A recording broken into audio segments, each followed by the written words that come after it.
Doghouse Racing League is proud to be sponsored by Shoney's. Shoney's is today's all-American kitchen, open daily for breakfast, lunch, and dinner. Shoney's guests can count on quality, delicious food along with warm, friendly service. Stop by one of the West Virginia locations to try their freshly prepared legendary breakfast bars. And don't forget to take home a whole strawberry pie. Shoney's, delicious food and friendly service since 1947.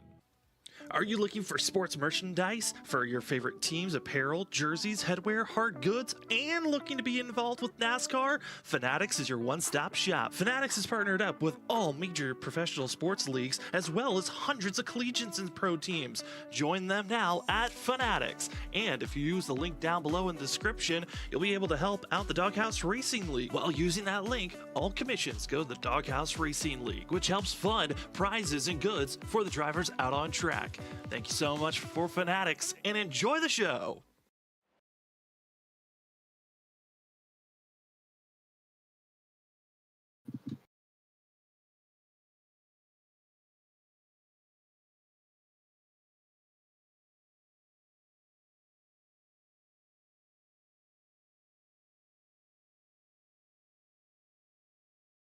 Welcome, ladies and gentlemen, to Freaky Fast Broadcasting on your Thursday night. Tonight, we give you the coverage of the Shoney's Doghouse Cup Series as the drivers get prepared for race number 4 on the schedule for your 2024 Season 2.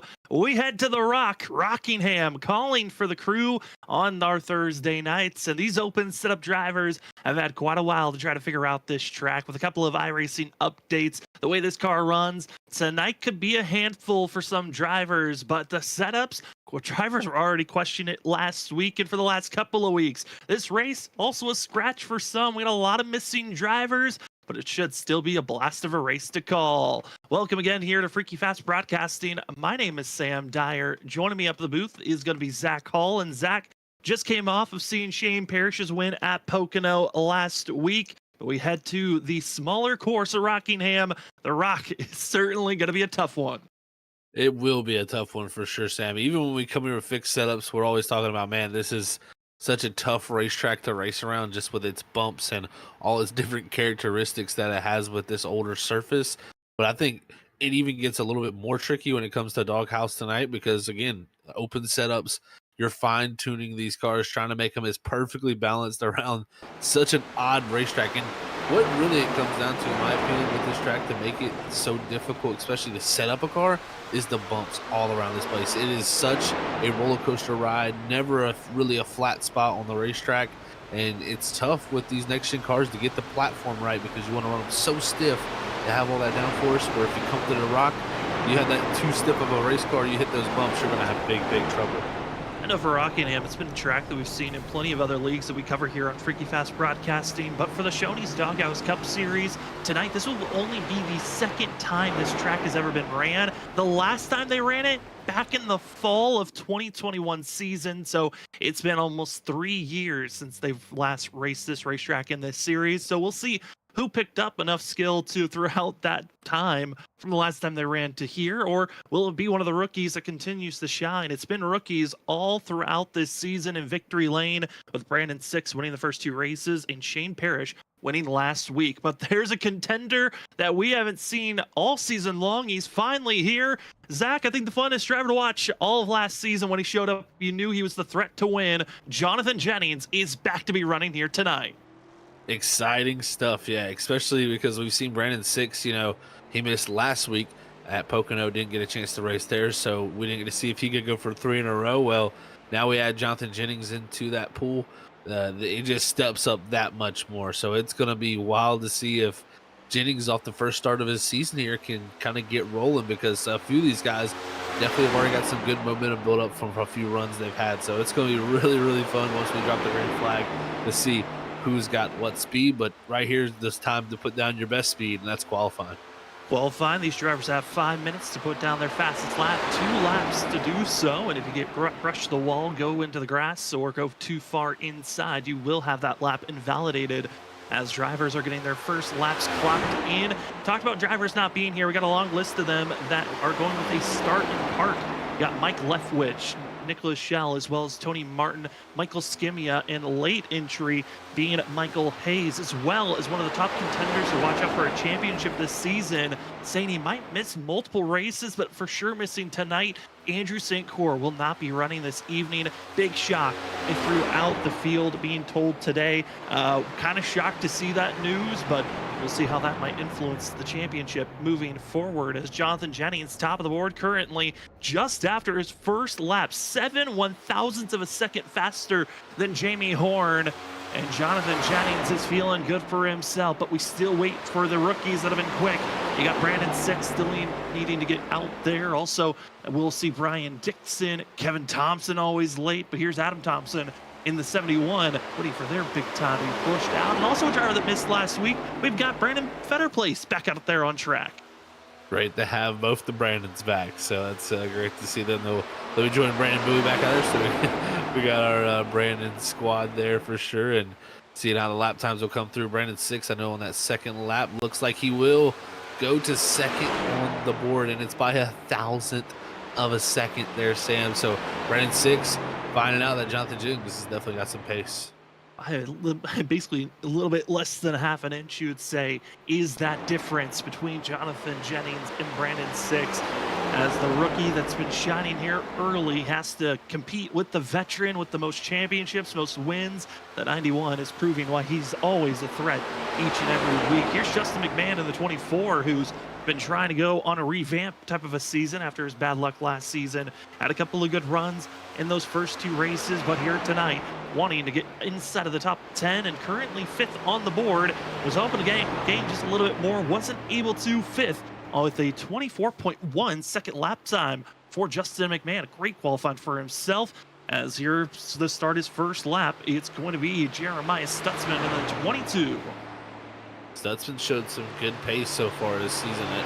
It's been moments where we've seen the 22 look really, really quick. So we'll see if Stutzman can put something together here in qualifying and find the pace that they need to get up there on the starting grid, because first off, track position here is going to be very vital. We know it's very possible this race could go clean and green all the way to the end with how they race here at Doghouse, and you're going to see there 27:41. So 21st on the board, so way off on pace there, Sam.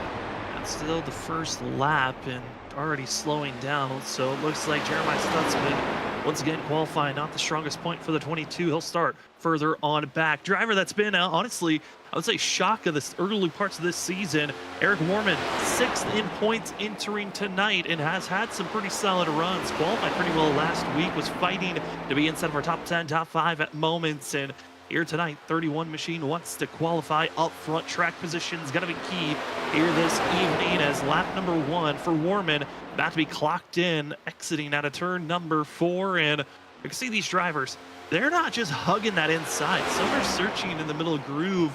It's not looking like Zach. It's a for sure hit your mark. It's got to find that comfort zone once you just ship it into these corners.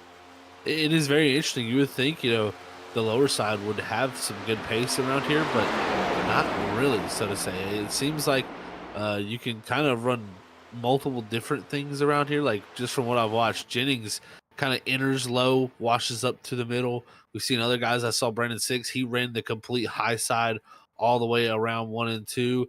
And then I believe even the high side through 3 and 4. So speeds all around this track, and it'll be fun to see once the green flag drops. Certainly is. Well, qualifying concludes as we now enter into our 5-minute warm-up period. We're going to these drivers get a little bit more practice in for themselves, and also gives us time to take a look at some of the fun stats, or at least talk about the stats coming into tonight with the standings, how the schedule's been rolling. I know for the standings-wise, with the fact that the announcement of Andrew St. Cyr, the fact that he's going to be taking the break here tonight, and also could be missing more races, the 12's chances for a championship kind of look to be snuffed out like it was last season. You miss one race and it feels like it's all over. And Zach, surprisingly, the driver on top points, it's Jamie Horn, who is top of the board for the 98 machine, 7 points over Kevin Thompson. And with missing that last week's race, Brandon Six only 8 points out from that top spot. That's amazing to see from Brandon Six. You know, that missing that race doesn't seem like it's affected him too much because of the gap he built with those first 2 race wins. So, you know, we talked about missing a race. It could really ruin your whole season. Well, Six shows that you still can make up for it with just really overall good results. So we'll see how it all shakes out from here, but definitely great to see Jamie on top of that list. Now the league here for the Shoney's Doghouse Cup Series does use the more classic Winston Cup Series point standings, so there are big points you could be gaining or losing, but also within 10 points of Jamie Horn is also Shane Parrish coming off of his win last week. But also future races to watch out for. We've got the Rock here tonight, but I think the one race a lot of teams are excited for, Daytona next week before we have an off week. And then we'll be back in 3 weeks for these drivers heading to New Hampshire, then Michigan, Richmond. But next week, Zach, we've seen super speedways be dominated by Twisted Axle, but with the emergence of dominance from Team Bowie, as well as seeing the elite Southern Motorsports team with Jamie Horn looking strong entering this season. This is the most excited I've been for a super speedway race for this series, because now we've got true threats to try to challenge Twisted Axle. That's very true, because a lot, like you said, a lot of the super speedways we've seen so far has been dominated by that group up front, and I'm sure they'll bring similar speed to there, but we now have, you know, new factors, like you said, added in. Also, some of the teams that we've had before have added new people into them, and it's going to really start to get interesting when we get to Daytona for sure next week, and then of course the off week before we head to those other few tracks. It's going to be a fun one as we've got 2 minutes left here in warm-ups. This gives us plenty of time to say thank you to the sponsors that help out here for the Shoney's Doghouse Cup Series and all the Doghouse Racing League series, from their Xfinity series to the Cup side to their fun leagues that they like to put on throughout the year. One of the primary sponsors and the title sponsor for the Cup Series, Shoney's. Remember to go out to one of their West Virginia locations to try out their legendary breakfast bar, as well as they've got food for breakfast, lunch, and dinner. And after having a delicious meal, remember to take home a whole strawberry pie for more delicious food later on. Shoney's, delicious food and friendly service since 1947. Also, another primary sponsor of the Doghouse Racing League is True Patriot Apparel and Gifts. True Patriots Apparels and Gifts has great items from you to go check out, as they've got patriotic schemes, Bigfoot schemes. You can also have pets and more of different variety themed schemes that you can have on t-shirts, as well as any other fun goods. You can go check out their funny and great t-shirts, as well as mugs, also stickers, hats, and more. Go to www.truepatriotshopUSA.com and use the promo code DOGHOUSE10. That's Doghouse with the number 10 at the end at checkout to receive 10% off on your offer. As well, go check out, if you're needing a racing scheme, on iRacing on Facebook. You can look up SSR Designs. SSR Designs wants to make your concept of a great scheme to make it a reality. Choose SSR Designs for a look that is truly your own. Also, Butt Kicker, feel what you've been missing. Head on over to buttkicker.com, figure out how to make sure that you can get more immersed with either watching videos or racing on iRacing. And if you couldn't find the perfect scheme for you on SSR Designs, we can also head on over to NapDaddy Racing Designs. That's www.napdaddyracing.com to check out some great schemes. As well, go to their YouTube page to check out their newly released videos as they post them. Thank you so much to all the amazing sponsors that help out here for Shoney's, here for the Doghouse Cup Series, as we get ourselves prepared for tonight's race. We've got plenty of drivers that are showing up here tonight. 27 registered in, and we'll see if 27 can make it out of Rockingham this evening. As the warm-up is completed, same for qualifying as well for the race. It's time to take a look at our starting grid here this evening. Trying to grab another pole, and does it once again to continue in his career here in the Doghouse Cup Series. It's Jonathan Jennings up front, but the new cat to his outside. The driver's got 2 wins for the 2 races he's shown up for. It's Brandon 6 in the 06 in second place. Jamie Horn going to be in that 98 machine in third, with Shane Parrish, our winner from last week, in fourth. Justin McMahon in fifth. Tyler Millett in sixth. Seventh is Adam Thompson, with going to be Gary Clune in eighth. Ninth, we find Kevin Thompson, and finishing out the top 10, it's the 34 of Brandon Fetterplace. Starting on the inside in 11th, it's the 28 of Daniel Wilkerson.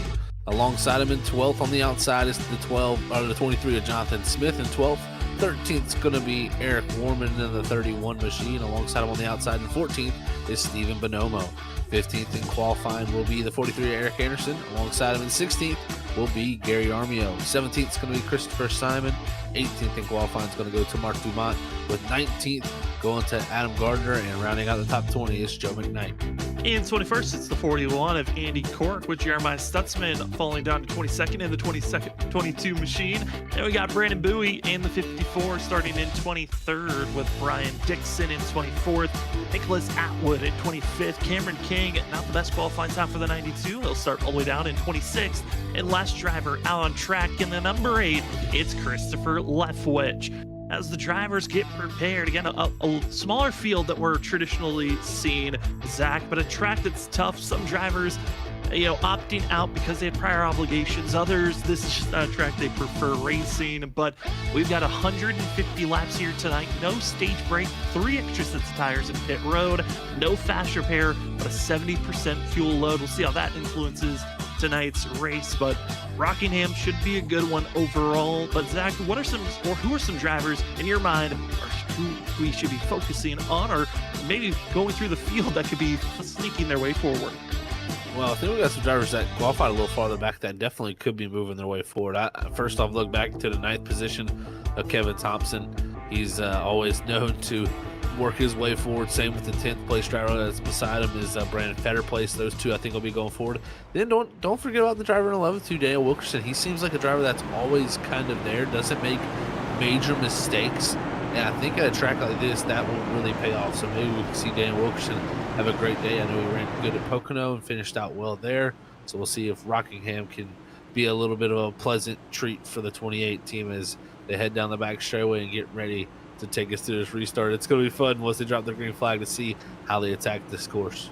Certainly should be a fun one overall. I want to shout out to Andrew St. Cour, who's been out there in chat, BMAC as well, as we get ourselves prepared for tonight's race. It's been great to have everyone that is interactive in our chat. We get to see who you're rooting for, who do you think are the drivers that might have a shining moment here this evening. But Jonathan Jennings is back out on track. This is, again, the factor we've been waiting on.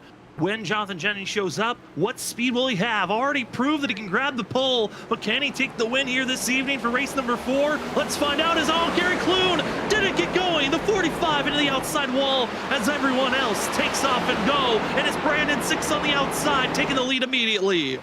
I know 6 shot out of a cannon there on that start, and really it all started as they came right to the zone. The 06 kind of got the better launch there and used that outside line, and I mean from there he is trying to set sail. But we know Jonathan Jennings, that speed that 91 has, he'll try to climb his way back up. But like you were talking about Clune, he fell way back all the way to 26 at that contact, and he is going to be well behind this field.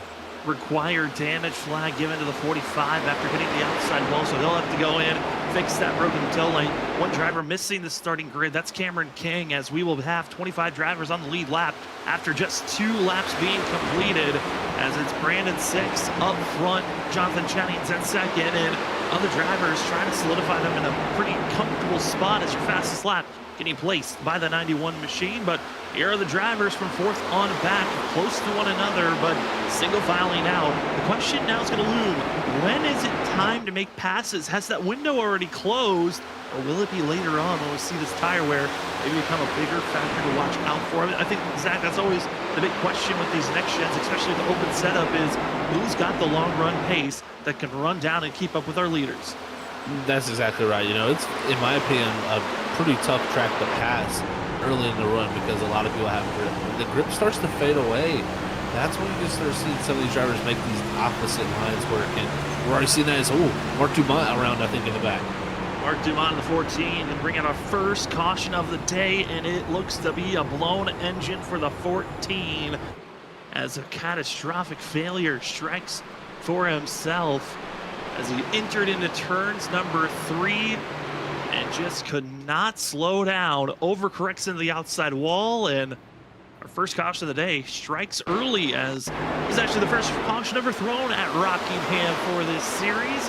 It's the first one again back in 2021. Much shorter race as they only ran 65 laps, but here's what happened to Dumont. Just got on the outside wall, overcorrects as he was dropping down into cork, and then it spins it around as oncoming traffic was able to avoid one driver involved, and that is his day done for Mark Dumont.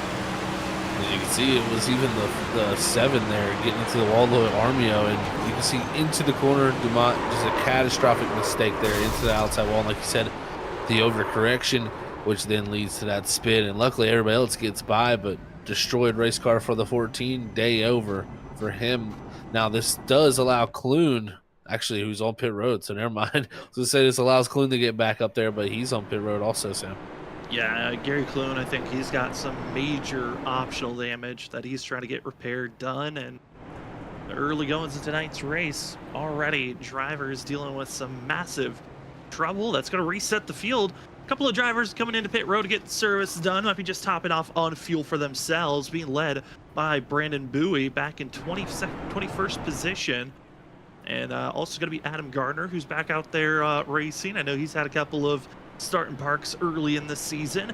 Also got Jeremiah Stutzman, and also going to be having the likes of Brian Dixon get some top off fuel for themselves. As I have to recheck on Brandon Bowie's decision. He was in pit road a little bit longer than everyone else.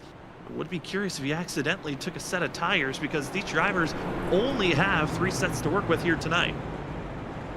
That would not be good. You definitely don't want that to happen, and from looking at it, I don't think he took tires, so I think he is all good there, just a little bit of extra time sitting in his pit box. So interesting decision to come down there for Bowie, but again, this, you know, with the 70% fuel load, the one stop I do not think is going to be available. I do think this makes it closer to being a one stop, but usually with the 70% fuel load, we're probably most likely looking at a 2-stop race here if it heads under green flag conditions. But we've already seen this place can catch you out so quickly, and it was even an unexpected spot. You know, I would say turn 3 is not the most common spot where you see a lot of issues. It's usually right here coming out of 2 where a lot of people have their major spot issues. Yeah, I mean, that's your usual spot, but I know iRacing's had the updates recently, messing with some setups, and curious if maybe it messed with the braking zones for some of these drivers on where they were focusing on. But as Mark Dumont is going to be flirting back and forth on getting back into that race car, but blown engine, that's usually about a 30 to a 45 minute long wait of just required damage with a little bit of optional. So if we do get a lot of cautions from here on out, it would allow the 14 to get back out there on track. We'll see how the rest of the field wants to react here on this restart. As we wait for the pace car lights to turn off, that will give us the 1 to go indicator. Again, it's still early in the season. There is no playoffs for this Shoney's Doghouse Cup series, so it's all about staying consistent through the season. And Zach, getting wins certainly helps the driver, and Brandon 6 just being 8 points back after missing a whole race. It is impressive by the 06 with how dominant he was in those first 2 races. It's exactly right, because, you know, he was out there leading the most laps and doing all the other bonus points that you can get in this Winston Cup style point system. So he really racked up the most you could through 2 races, and that really propelled him where other people who, like Kevin Thompson, are defending champion, you know, he's sitting second in points, but hasn't really had, I think, the season he's wanted. You know, last week was a great turnaround for him, but we'll see if maybe that can head in the direction and we have quite the points battle heading through this. But can't forget about Jamie Horn also. Great job from him, and he's running top 4 right now. You gotta love it when you got drivers that recognize and understand how this series is ran. Andrew St. Clair again not able to make it out there on track, but feeding us some great info. Under green, about 68 laps on max for this 70% fuel load. So these drivers cannot make it from here if we stay green. So we'll expect at least 1 more pit stop, maybe even 2, as drivers get wiggly, as that's gonna be Tyler Millette getting in trouble, and oh no, it breaks loose in the middle of 1 and 2. Man, that is some damage there from some race cars right there for sure. And, you know, we talked about this great info from Andrew out there about 68 laps. Well, this makes it a little bit closer for these drivers. So that puts the option on the table, but I think we're going to see here when we go back and get a look at this, it's going to be a simple mistake from this 94. Cold tires most likely, just getting off into the corner. A little bit made too much rear brake and just lost the rear. And from there, he's just a passenger at that point, and then everybody else is just trying to hope to get by that. Hoping to get by, got both smashing into one another, and luckily no one would require damage, even with the hard contacts that were made. As we'll look back from this 94 machine, Adam Thompson as well as Feder Blaze, nowhere really to go. Then Norman gets involved with Jonathan Smith as everyone else able to scatter around. Everyone, to hold your breath for a quick moment, as now these tires get even colder after that type of an incident. I mean, Zach, that's going to put more drivers in the back, and if you weren't involved, a free track position. What drivers get involved with that wreck? Yeah, for sure. Yeah, you gain a few spots here and there. That's definitely a big plus when there's people wrecking in front of you. And now I'm just interested to see, do we have some more people come down and top off these race cars? Because, you know, the guys who topped off before, they probably already are getting in the zone of where it could be, you know, feasible to do. And, you know, saving some fuel possibly could get you pretty far out here too. I imagine some people could go pretty far distances. So I think this puts it in an interesting realm here for sure. And even I think our leaders are probably saying, you know, questioning whether to give up the track position or such for it. But I think the decision for track position is so important. And even through the process of the restart, you see there, Shane Parrish got by Jonathan Jennings.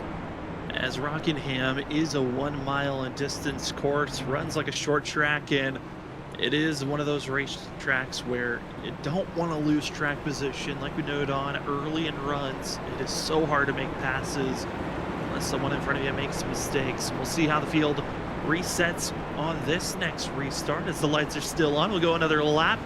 I mean, looking at this field, Zach, our biggest movers, obviously those that have taken spots because of the incidences, that being Andy Cork up 8 spots, but up front, Jonathan Jennings falls back to now 3rd, even with the restart. So the 91 taking it easy. Jonathan Horn also, Jamie Horn, excuse me, has fallen back to 4th. That's down 1 position. I'm curious if they're going to take the patient approach here on if expecting this race to go green at some point, protect those tires. That very well could be, you know, that I'd imagine we get a big green flag run here at some point. We always do here at Doghouse, so you got to be prepared for that. You can't just go out there and use the tires up, but I think it's just really the lane you start in. And also, I think maybe the likes of Brandon Six there and Shane Parrish, you know, a little bit of work between those two to get them going and stuff. So it definitely good to start behind the leader, so to say. So we'll see how it works out this time with Shane Parrish on the front row, how the start will work, but we'll see how this all settles down, because at some point, like you said, if that green flag run comes, you cannot overwork the tires here. This place is notorious for really being a huge tire wear track, so we'll see who gets it done, because the thing I think I'm most interested in is which line is going to prevail when it comes to tire wear, because both cars of Jonathan Jennings, Shane Parrish, you know, Brennan Six, Jamie Horn, they all seem very similar on speed, but the lines they're all running are very different. So it's going to equate to different things as the run goes on. We'll see how it all shakes out once we get this green flag back out. As we got the 1 to go indicator, lights are off. We're stacked side by side. We're going to be going green this time. Thank you to everyone that's joining with us this evening. You're watching the Shoney's Doghouse Cup Series Season 2 of 2024. Only race number 4 of the season. Plenty of action later on. We got Daytona next week. Then we got an off week. In 2 weeks, and we're back for another spree of races in 3 weeks at Michigan. But these drivers up front, get ready. It's side by side into the restart zone, and it's 6 with the better launch as the inside row just takes off immediately. The outside, where are they? Because they are disappearing, gone out of her shot. There's Parrish fighting for 3rd. Wow, what a restart from the leader there. And yeah, the outside row just didn't get going. Parrish and Horn both dropping back. Now is McMahon trying to take advantage of this and go up the inside of the 98, but I think the 98 will have the grip here coming off the 4 to clear this 24. And even look at this better place. He's made his way up to 6 also. Better place is in full go. Look at that, set by the 34. Also on the restart, exit turn 2, Joe McKnight lots of major positions as he snapped loose off the exit turn 2. So that 51 now down to 23rd position. But Brandon Fetter plays, I don't know if he got pushed that far to the inside in turn one that last lap, or if he's willing to send it that low and trust his brakes. But Fetter Place will see here, once again, trying to get right in that back bunker, a little bit more conservative that lap as he's got Thompson on the outside. It is so tough when you're on that bottom side coming off the exit at 2.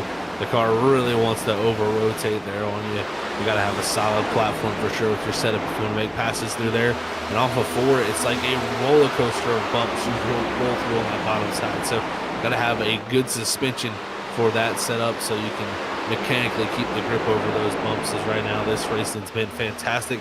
Parrish holds on the 2nd, Jennings 3rd, Horn 4th, and McMahon 5th. Looking at this field, second on back is looking very close. Everyone willing to fight for position. Brandon 6, on the other hand, different zip code, a second and a half ahead as we continue to race down into turns 1 and 2. Really, it's the battle for looks to be for that 4th place position. You got Horn, you got McMahon, but McMahon's the one who's struggling on the outside. Gives opportunity for Adam Thompson, who's been on the charge. And this 71, Zach, he's been a driver that's been fighting for consistency. He's shown some good speed early on. I feel like in every race we've watched, but it's finishing the race. It's been the tough part. No doubt, yeah. We've seen some great speed out of the 71 Adam Thompson, who has done a great job and has now worked his way past Fetter Place on the outside. So the outer groove showing some great pace also, as now we got a battle for 2nd about to start happening as Parrish is trying to hold off the likes of Jonathan Jennings, because man, oh man, Brandon 6, he's running away to almost a 2-second lead out front, and he's running a different line than anybody I see out on the racetrack. So we'll really, this is going to be a very interesting long run if we get one. Brandon 6 is just on full bore and go mode as Shane Parrish is right on board. That small little black dot ahead, that's our leader, and he is ripping the top. You can call that a Kyle Larson line. He is staying up there, and this 06 looks so much more stable than everyone else with the fact that he's running so high. Now he's that last lap, the faster lap still goes for 6, but when you go to the entry and apex of the corner, Parrish is so much faster, but the exit speed is monumental at times for 6. This is Brandon 6 is doing a great job of really just kind of being off the corner as well. I like to call it. You get a very straight entry, enter a little bit lower, apex right near the wall, then kind of V off a straight line off the exit there to get the straightest exit possible. And it's definitely producing speed, but I'll tell you, last time by, the drivers behind him were much quicker. So I think at some point this could end up hurting him. And if that car does trend to the tight side, so to say, it's going to be tough to keep it out of the wall with that line he's running. I don't know if we have a replay of it, but Brandon Bowie just caught up in some massive spin out and trouble as he's about to go a lap down. And here is the replay of what happened to the 54 going down into turn number 3, trying to go 3 wide, and the 7 getting a little bit ambitious as going down a slight clip, but Bowie, he was the one that was getting gutsy and just lost all the grip in the center of the corner. No caution was thrown. We stay green. But Brandon Bowie went from fighting inside of our top 15 down to 24th, fighting to stay on the lead lap. Yeah, I tell you what, that'll kill the tires too. So Bowie is holding on for dear life now, and luckily it is his teammate of Brandon 6, but Brandon 6 can't wait around on him. You know, he can't just sit there and say, "Oh, I'll just get by you when I get by you," because these other drivers will be on top of him so quickly that it will really catch him off guard. So we'll see how that works out. And like it was the contact from the 41 that really sent that 54 around. So tough break there as some hard racing was going on out back. Our leaders all starting to spread out pretty evenly now. Pretty even. Starting to see Shane Parrish slowly chipping away. Again, that gap was up to 2 seconds at one moment. It's less than a second and a half at this time. It looks like Parrish on the long run might have better pace to watch out for, as you're seeing Jonathan Jennings, Jamie Horn working on their way to catch up to our top 2. And Jonathan Jennings, again, always a threat when we come to a race. He's the most winningest driver, has the most starts of anyone. Went part-time last season and this time after winning back at the end of the season 3 of 2023. And I mean, looking at this race right now, Zach, you can tell the rust is still there for the 91 running with these drivers this evening. Whew, that caught him off guard right there. That thing stepped out sideways, and that car about wrecked on him. So he did a great job to hold it together. And you know, that is very factual, Sam. You know, hasn't been out here racing a lot in this next gen lately, and this car will catch you off guard, especially sometimes. And it takes such a specific way to drive it to get the most out of it. And I think right now Jennings is finding out quickly that these guys have really stepped up here when it comes to the competition. So I think that maybe opens his eyes when it comes to setups, even because we know Jennings very good off with that.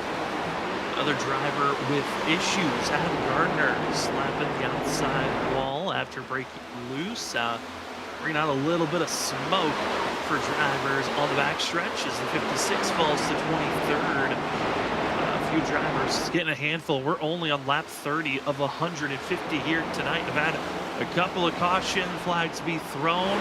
For the middle of the field, they're trying their best here tonight. Also want to let everyone know we are aware of blinking issues, as we know that we're buffering on our end. We apologize, as hoping that the internet will figure out its own self as we will continue to try to broadcast this race as far as we can go.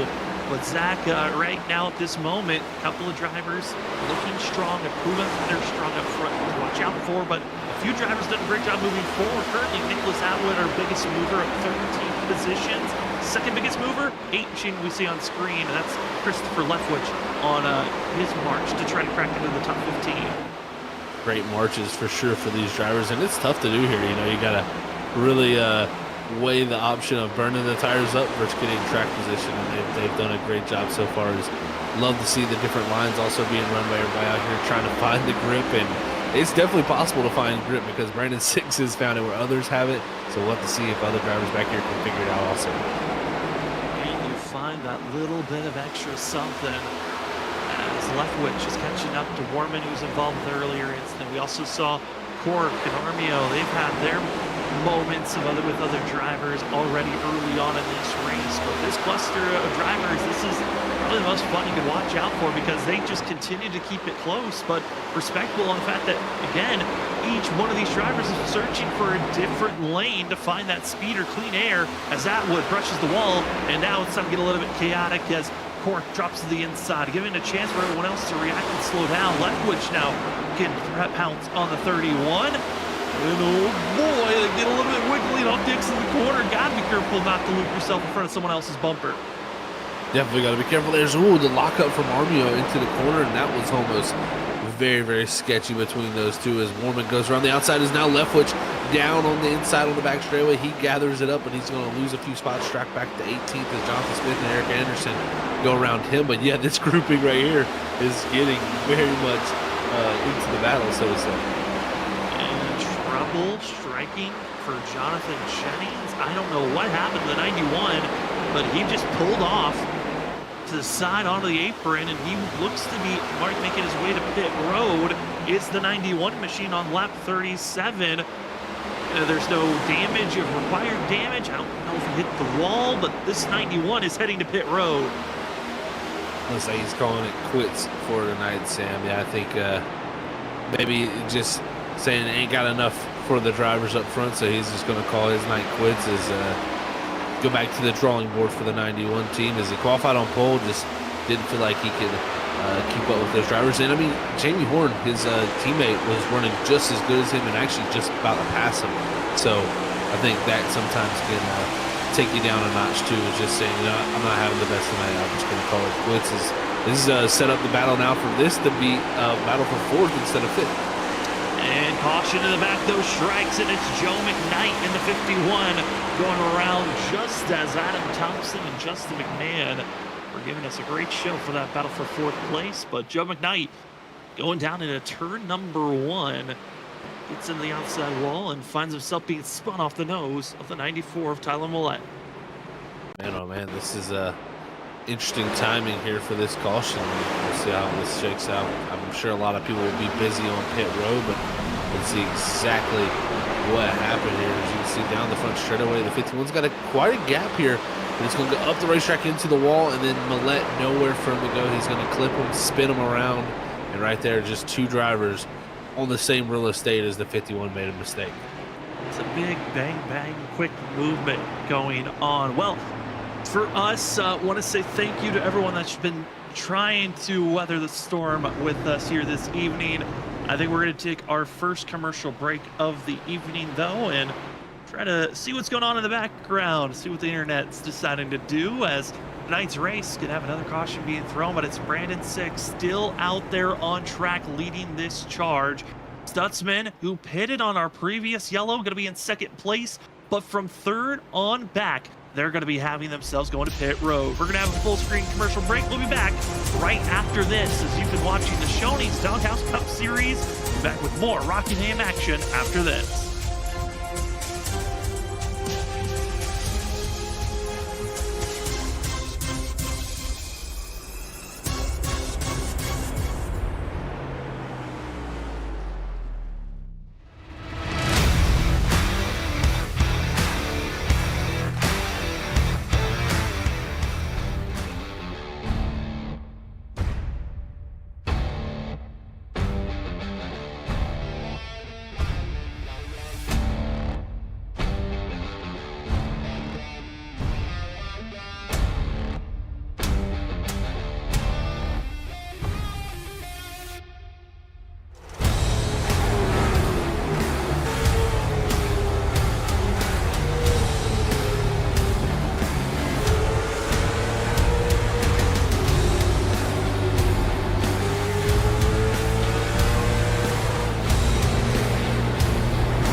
They're 5 wide behind for fifth.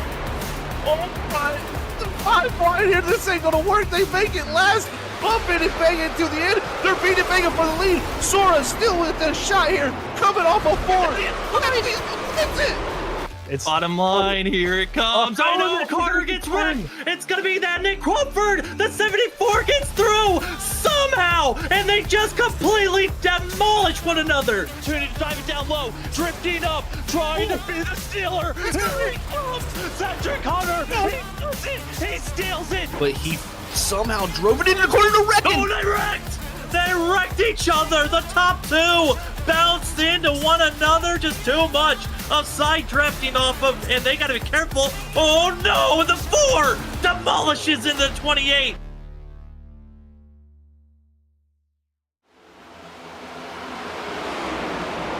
Welcome back, ladies and gentlemen. Talked about it right before we went to commercial break.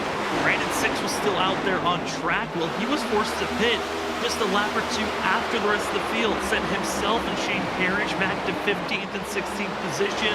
So instead of leading and continuing to dominate this race, Six is back in 12th place, making the march forward with Shane Parrish. Leading the charge, though, up front, Jamie Horn. If this race stays green, this 98's got to be feeling comfortable up front with Adam Thompson in second, Justin McMahon third. I mean, at one moment before that caution came out, they were battling for 5th place, now for second.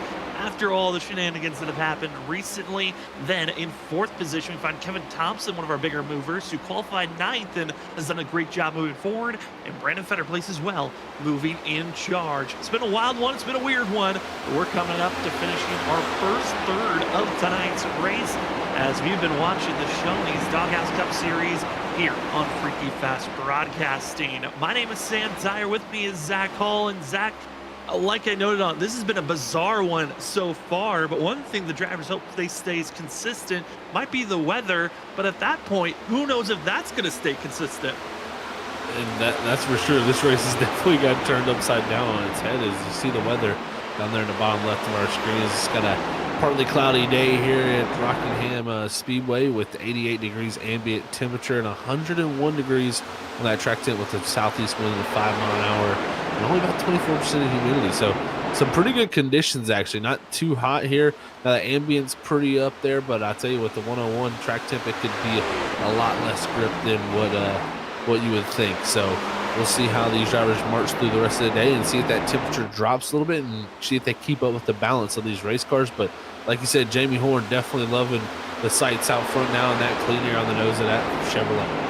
Might be a full moon out because Jonathan Jennings, right before our most recent caution that came out, the 91 found himself just pulling off the side of the road, going to pit road. We thought maybe he was just going to call the night was on. 91 actually got back out on track, but currently is 4 laps down. Also 4 laps down is Gary Clune, involved in one of our first incidents of the day. The 45 is out there on track currently in 24th, 4 laps down. Adam Gardner caught up in earlier incidences. The 56, he's 8 laps down, and Mark DeMont, the older driver, is out of this race. Here's some couple of your biggest movers so far, and both going to be tied up 11 positions for themselves. It's Simon and Atwood that are on the charge moving forward, as currently right now it's Atwood that's being hounded and hounded by some of our fastest drivers on track. Also, some of the other drivers hoping for some good runs. Christopher Simon, he hopes to just finish this race, but he's got the driver that got started up front, led the most laps so far, right on those tailpipes, battling for 6th.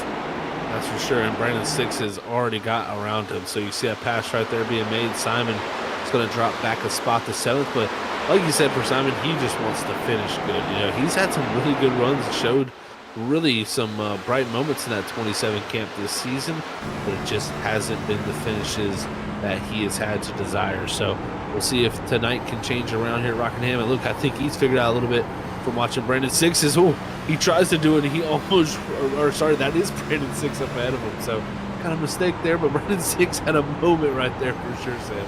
It's just ship it, hope for the best. Brandon 6 again, very unorthodox lane that we're seeing him run. And with the Shoney's Doghouse Cup Series being an open setup league, drivers have the opportunities to set up these vehicles the way that they prefer. If you like a super loose vehicle, you can set your car up like that. If you like it a little bit tighter, you can. If you want to try to make it where the maximum speed you're going to build up is on the outside, you can work on that run. And I know there's some drivers in NASCAR, the Kyle Larson line, they call it in current days, ripping the wall, staying high. And it looks like for the 06, that's his comfort zone, is just to run as high as you can, build up as much speed as you can. But you also saw in that close-up shot, the marbles, they are building up on the outside. You got to be careful not to get too high, or you might get into that dirty stuff. That's for sure, especially off a 2. You gotta get that car back off the wall. You'll see him go all the way up towards the wall, but you have to get it turned back down because, like you said, you'll get up into that dirty stuff, and it's really not a lot of grip up in that gray area against that safer barrier. As Adam Thompson there took a hit to that wall there off the exit of 2, and that allowed that 24 of Justin McMahon to move forward, and he's employing that higher line. So I think a few more drivers are noticing, like, man, that seems to be working, and that's one thing you can take from your competitors. Sometimes your car is set up just how it needs to, but you're just not finding the right racing groove to race on. And now McMahon making great speed up there. One thing that is, I think if you had maybe a third person that could run around and try to get information about what adjustments were made, because that's also the fun joy of an open setup league is you've got so much chances to make changes in pit road.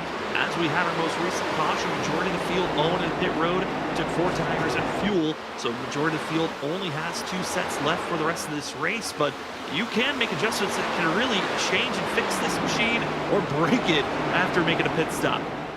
No doubt. There's actually a good bit of changes that you can make to this thing. So you have the left rear and right rear spring offset, and then each one of those will pretty much make the spring stiffer or softer. So that's how much of an offset it is to the rear end, and that definitely can change the balance a good bit for you. You can also make tire pressure adjustments. So tire pressure adjustments will really, again, soften or harden that tire by putting air in it. So it's kind of in itself, it's a spring too. So we'll see if anybody has tuned up their cars a little bit, but that is the beauty of open set. You might come out here thinking the conditions are going to work one way for your car, and it's just a little bit of a small change that you need to make, and you have that ability to do it here. So it's definitely a place where you can tune on that race machine and get it better. As some of the drivers in the middle of the field that we'll be watching and trying to make their way forward, as Jonathan Smith, who caught up an earlier issue with the big one that we have for our second caution, the 23. Currently trying to make his charge crack into the top 10 as he's battling with the likes of Steve Minomo in the 9 machine, as well as trying to figure out how to get by Eric Warman. But as this battling in the middle of the field starts to range it up, the battle for the lead is closing in as well. Jamie Horn, Justin McMahon, they're about to be seeing a change of guard, because Justin McMahon on the outside is just finding wicked speed, about 10th faster than the 98 the last 4 to 5 laps, and he has closed this gap down to now just bumper to bumper. But they need to make this pass quickly, because just 2 seconds back and within striking distance for himself, Brandon 6 is catching up to our leaders, as once again it's Horn leading that lap, but I got a feeling this next one it's going to McMahon. It looks like that outside line is just working to perfection. And one thing I'm watching with a few of these race cars, to run that outside line, you have to have a very loose balance. And what I think they're doing is when you run that line like that, especially with that kind of a more, not right against the wall entry, kind of a wash up entry as you enter lower and wash up towards that wall, you just keep the wheel very straight. So you're not putting a lot of stress on the front tires to get that car to turn, until you get right there slowed down at that apex, and then all the rotation comes in at one big point, and they point straight coming off the exit with a good bit of, a good less bit of a wheel and handoff coming off the race car, so it doesn't want to step out and get loose. And look, Horn even, I think, noticing that, man, that line is really working. So this is fun to watch different drivers attack it. And McMahon, I mean, making pretty much the same exact speed as Brandon 6. So this is a great side for the 2014. Yeah, Ryan just as fast as Brandon 6, Brandon Fetter Place, as well as Shane Parrish, all have been running very similar lap times, as been seeing the 06 and the 66 making their charge forward, and seeing all these grouping of drivers mix and match on how they can move forward. Our leaders are also dealing with lap cars, those that have been dealing with hampered vehicles. Gary Clune just going another lap down, making it now 5, as Adam Thompson in 3rd place tries to figure out how to get by this lap machine, and forcing the 71 high. Curious if this is going to help him find that little bit of extra speed, but lurking behind in the black with the blue numbers is Brandon 6, already here and watching the 06 as he brushes the wall. He's just sending it into these corners every time. Racing like this is the final lap he's going to run, and it is working currently for 6. We'll see if anybody can take away his line, as Adam Thompson is trying to do here. It actually touched the wall a little bit in the center of the corner there, but didn't have that worst exit due to that touch to the wall. We'll see if he continues to try to take that line away. We got to see, though, does Brandon 6's car work well on the bottom? If someone takes the line away from him, what will he do? Continuing to see Thompson run high. Got to see Brandon 6 duck low, but Thompson brushes the wall, hits it too hard. This could be the chance with that lack of momentum, but the 06 is too far back to take the advantage. And once again, this is looking similar to what I would say we see at Bristol, and not an aspect that you mean to do, but brushing that wall in the apex might have actually helped the 71 get straightened out sooner and taken advantage even with the mistake. sometimes a little guiding hand with the wall can help turn that race car. That's for sure. Yeah, definitely something you see at Bristol a lot, that people will get in there too deep, use the wall, and it actually makes it quicker. So it is a tough side of ill effect of the sim we have, but it is part of the racing. And right now, we've seen Thompson move up, take this line away, first person to do that with Brandon Six, and Brandon Six right now struggling for lap time. So it's just showing you take that air away from that 06 machine. That could be an issue for him. As now Shane Parrish continued his charge up, and Feder Place, big old slide for him, but the 66 ain't done yet as he dives it off. Not done yet, as Brandon Feder Place and Shane Parrish and Parrish. We know that he was quick. He'd proven it earlier at Indianapolis without the timing of a caution that really set him back. And we also seen him be quick at all the other courses we've been to. Got his win last week at Pocono, and as we're seeing the quick, close racing action of Feder Place and Parrish, I mean, the elation of excitement we saw in the interview from Shane Parrish, happy that he won a race against what he called some of these youngsters. It certainly is always a fun way to get excitement. When you hear drivers just pure joy in an interview, it kind of automatically makes you root for them. And Parrish, one of those drivers we're rooting for, as he's able to get by Feder Place, but Feder Place doesn't want to give up. He fights right on back to the inside. It has to be a dive bomb move, but Parrish cuts off that lane and holds on for 5th place. Great job from last week's winner from Pocono. Just an excellent pass around the outside on Feder Place, who had been strong up to this point. Now we'll see if Parrish can continue his charge forward, because he's got about a second up the road to Brandon Six, who again has completely stalled out since he's gotten behind Adam Thompson. And I tell you what, Justin McMahon has continued to drive away from the field. So this is showing great signs for the 24 out front. They continue to fight close for the battle for 3rd, but there's a group that I am just holding my breath for. Now we stay green, and it's the one we just moved to. This is just inside of the top 15. Watching the likes of Stephen Bonomo, Andy Cork, these two drivers have been side by side for the past 6 laps, and drivers have been forcing to go 3 wide to get by them. And Christopher Leftwich backs off. The 8 says, you know what, I'm not going to force the issue like I just saw Tyler Millett do and Wilkerson do. I'm just going to let you guys figure this out, and then I'll pounce on the pass. But even further up ahead of them, it's Kevin Thompson in trouble. The 6 is fading backwards. Those tires are not looking good for the 6. They really aren't. The 6 is definitely struggling. So Rockingham catching a lot of people off guard here. And we're having some great runs for a few, while others, some of our top drivers, just not having the greatest days so far. As the 23 Jonathan Smith there flirting with the ball, but also Thompson behind him. I mean, he was practically touching it. So definitely a struggle for that, as the 28 now of Daniel Wilkerson's trying to hold off Tyler Millett in the 94. You got, like you said, you had Cork, Bonomo, Leftwich, all of them right here, and even Gary Armio. So you got a group really from 18th all the way up to the 23 of Jonathan Smith, who are just kind of stacked on top of one another. And like you said, if something happens, we could see him collected. Is a big slide for Leftwich in the background. So it's a little bit loose, trying to keep off the wall and cranking it around as more drivers start to close in on one another. As Gary Armio now going to be getting into the mix for the 7 machine as we watch this great battling happening.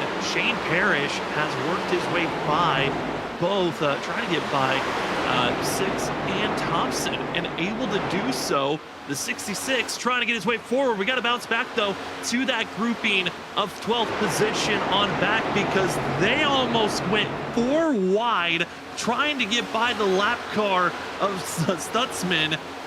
Ooh, Zaggy, we're going to see a caution. It's for sure going to be from this group, but they are trying to give us a show or give us a heart attack. We don't know which one it is. I tell you what, I love Rockingham, man. I'm glad to see it's coming back to the NASCAR schedule on the real life Xfinity series. So that is great to see, because this track has so much character. Look at them utilizing all of the racetrack, really. And that's something you don't see a lot here in iRacing. A lot of times we talk about tracks being very much one grooved, and you have the perfect line over and over.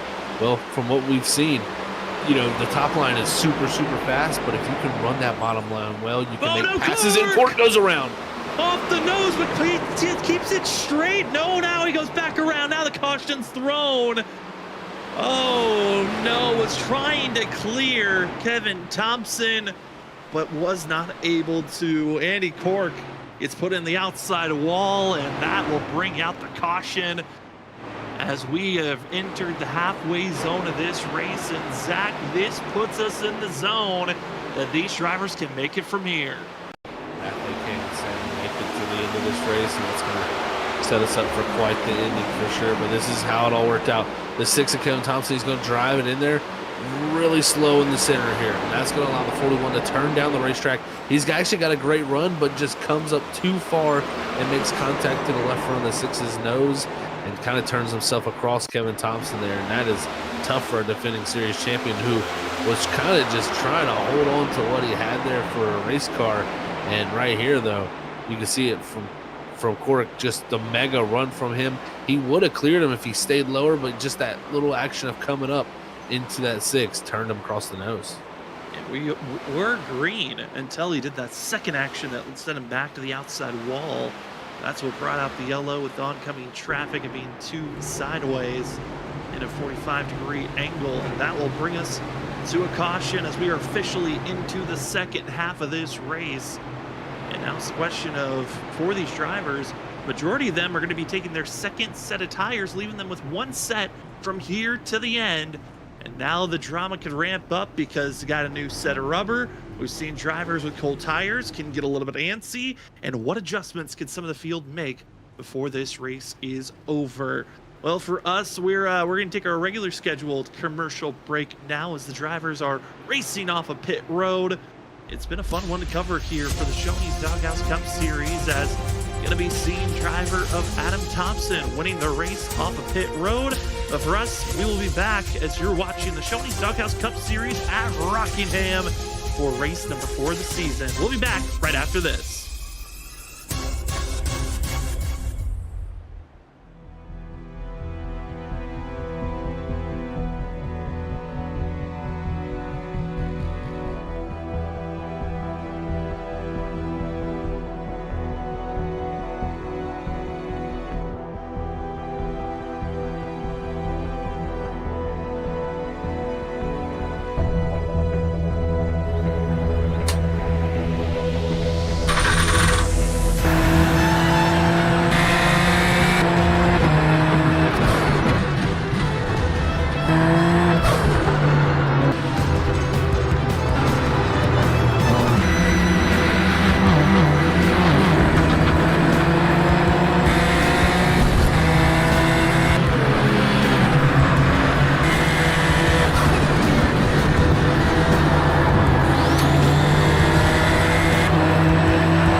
Welcome back, ladies and gentlemen, to Freaking Fast Broadcasting. We're going to do the coverage of the Shoney's Doghouse Cup Series. Currently, after the pit stops and back to green flag action, it's Adam Thompson, Justin McMahon, your front two, but everyone else behind got a little shuffled up. You got Shane Parrish currently battling Brandon Bowie, as Bowie, who at one moment was spun out, almost went a lap down, got a caution, got a back on the lead lap, which then also allowed him to push his way forward, now battling inside of the top 10. We also got Brandon 6, Jamie Horns falling back to 6th position, Feder places back in 7th.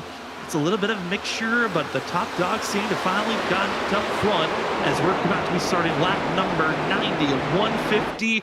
Zach, this race has gone pretty quick, even with the amount of cautions we've had, but it is crunch time for some of the fast drivers to make their mark to challenge our top two. That is for sure. They definitely have got it all cut out for him now. Is that 54 Bowie all over the back bumper of Parrish, who really, I got to give Shane Parrish a huge credit because he really let that last longer run come to him. And if we stay green here, he is the one to watch out for. I think he could really work that bottom side, make passes. I think he could give, the likes of Justin McMahon, Adam Thompson, Brandon 6, who's behind him, very much a fit. So it'll be interesting to see as Thompson again leading after this latest restart, kind of similar to the restart before this. We'll see if he starts to drop back here at any point because he really did a good job of holding back Brandon 6 once 6 got to him running that top side. As Adam Thompson leads the way, the other Thompson, Kevin Thompson, who was involved in the wreck that brought out our most recent caution with Andy Cork, falling back to 15th position currently and has not been showing any signs of moving forward at this moment. I don't know if maybe it was just a setup error, the tires just fell away, but the 6th does not look as dominant as we've seen last season when we saw Kevin Thompson win the championship. He's got a lot of work to try to get moving forward, but he's got a little bit of time to get it done. But I feel like at some point, Zach, there's a wall where if you're not inside of the top 10, top 8, top 6, your window of trying to win this race has diminished. That's for sure. That pay window is closing for positions back here, as they would say. It's getting dire for sure. As we check up here, let's say Fair Place had a moment or something coming off the exit of 4, and that stacks things up with their Warman here, along with Christopher Simon. And yeah, confirm big moment for him coming off of 4. So Better Place is going to try to gather it up and get back going. If you're just joining us now, it is a perfect time to be watching. We've had a few cautions that have shooken up some drivers as Mark Dumont, the only driver officially out of this race, but we've seen Adam Gardner have mistakes. Joe McKnight's been struggling this evening. Caught up in earlier wrecks was Gary Kloon, as well as Nicholas Atwood and Jonathan Jennings had a bizarre just pull off the side of the road moment that enabled us to just have currently 20 drivers on the lead lap. But the drivers have been the most consistent up front that have qualified instead of our top 10, being Adam Thompson, Justin McMahon. They have kind of had this race fall to their laps of how they've taken the front 2 positions. They've seen the drivers ahead of them had pit road mistakes. They've seen drivers also get caught up in wrecks. And ultimately, the 2 that have stayed consistent have been having their own battles between one another. They're 1-2 right now, which has kind of been shocking. It's the battle for 3rd, 4th, and 5th, or the drivers that have been just dogfighting against one another for the past 50 to 60 laps at this moment. That's for sure. And right now, it's Brandon 6. He made the pass on his teammate Brandon Bowie. Now looking to the outside and going to make the pass on Parrish. That puts him up to 2nd. And now if you're Justin McMahon, I think you got to get around Thompson because McMahon out front last run, he was running great lap times. Went back and looked at the lap times longer in the run. Really nobody able to match what he was doing. So if I'm McMahon, I want to get out front, get that clean air back because he sees that 06 is coming. And right now, the 54 made the pass around the 66 and Parrish. So Parrish continued to drop back, kind of similar to the slower start he had the last run, but giving up the strike position, you better hope there's no caution. That is what you're banking on, is no caution. That's kind of similar, I think, what happened with Justin McMahon is he was being a little bit patient, then got by Adam Thompson, who then fell back to where 6 was, where then Thompson just was holding the same line that 6 wanted to run and was able to defend at that position. So I think if you're McMahon, as well if you're Parrish, you're hoping this race stays green, but it's this grouping that continues to give us a threat as you have Brian Dixon, rookie challenging last season's champion, as well as talking about challenging for the lead. Justin McMahon's trying to go for that spot. as he will be able to make that pass being made as Kevin Thompson finally able to move forward after being stuck in 16th and 15th for most of this run. That's for sure. Thompson did a good job there to get up there, but it was Adam Thompson up front who gave up the lead as Justin McMahon around the outside just in time too, because here comes Brandon 6 in the 06 machine. You can't let him get up here and have too much of an effect on you right now, as those two have been running very similar lines. It's going to be tough for the 06 to get around him. We saw last time he struggled once he got up to Adam Thompson. We'll see if he can maybe bait the 24 into a mistake. And Justin McMahon to the outside, trying to run the same lane as Brandon 6 and doing what we call arrow blocking, but 6 drops low. That's one of the first time I think I've seen the 06 get that low almost all race. We have not seen Brandon 6 run this lane at all. A change of pace. Adam Thompson as well going to be following it suit. Brandon Bowie's going low. It's almost like they're saying, all right, McMahon, run as high as you want. We'll try to protect your tires down here. That is a huge cat and mouse game right now going on for sure. Is McMahon last time by much quicker than the rest of the field right here, but how much tire is he using up? That is the huge question, Sam, because we're just getting past under 50 to go. So we still have a very long run here to go, and these drivers are going to need to make sure they manage these tires, because you can be fast up to lap 125, but that wouldn't matter with 25 to go. The rest of the field's going to catch you. So we'll see if McMahon can, really solidify this. But I think also Brandon 6 figured out that bottom lane just not working for that car. Early Griffin the outside, trying to get some of this time back if possible, is Brandon 6 as he's trying to run down Justin McMahon. Other drivers of note are top 6 drivers within 2.5 seconds of one another. Great distance on the fact that it is still doable to run down our leader if you're in our top 6. Those being Jamie Horn in 6th place, Shane Parrish, Adam Thompson, Brandon Bowie, Brandon 6, and Justin McMahon leading the charge. They try to stay ahead of Brandon Fetterplace that's back in 7th position. And looking at these lap times from 2nd back to 3rd, Bowie's just running his own race. Bowie's been such an anomaly, I feel like. Every race we watch, is the 54 purposely starting in the back to march his way forward? Is he having mistakes just on accident, or is he trying to get as much practice in of working through traffic? You just never know with this 54, because he's got the same speed as our top drivers each and every week. You're exactly right. Bowie is an interesting case, I would say. He is very, very much a driver that you're like, man, if he could qualify well up front, maybe he could take control of the race early and make things easier on him. But I think he likes coming through the field. His old Brandon 6, he's flirting with disaster on the exit there of 4. And tell you what, the front 2, very, very loose, but they are pushing these race cars hard by running that outer groove. Pushing it aggressively. We are coming up to just 42 laps to go in this race. We still have plenty of racing action, as you're going to have to push these tires and fuel if we stay green to the end of this race. And they've already been out there for 24 laps. About 22 of those laps have been under green flag conditions. So Zach, I mean, this is that weird oddball strategy, the cat and mouse game we were just talking about, of you force the driver to go aggressive, but you also have a sense of, well, if my tires are falling off, maybe someone else further in the field is starting to fall off, and we might get that caution before this race is over.